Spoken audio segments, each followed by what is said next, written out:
Welcome to Man Does Tech, where I solve the problems you didn't even know you had.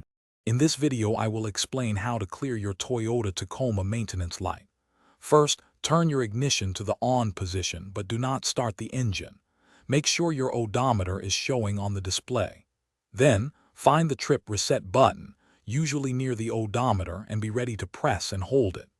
This initial step prepares your vehicle for the reset process, ensuring you can access the necessary menu.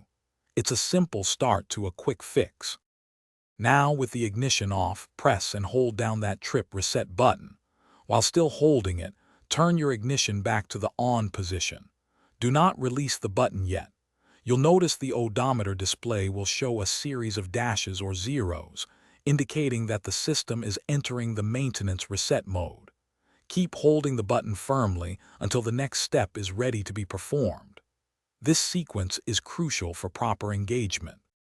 As you continue to hold the trip reset button, you'll see the dashes on the odometer display slowly disappear.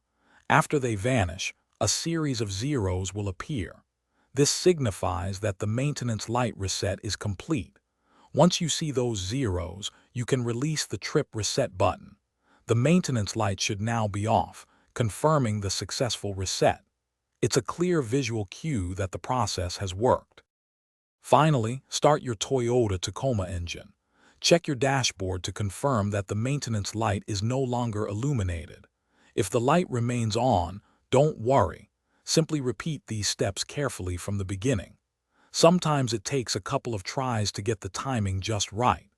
This quick check ensures your vehicle's system is properly updated and ready for your next adventure. You've successfully cleared the light.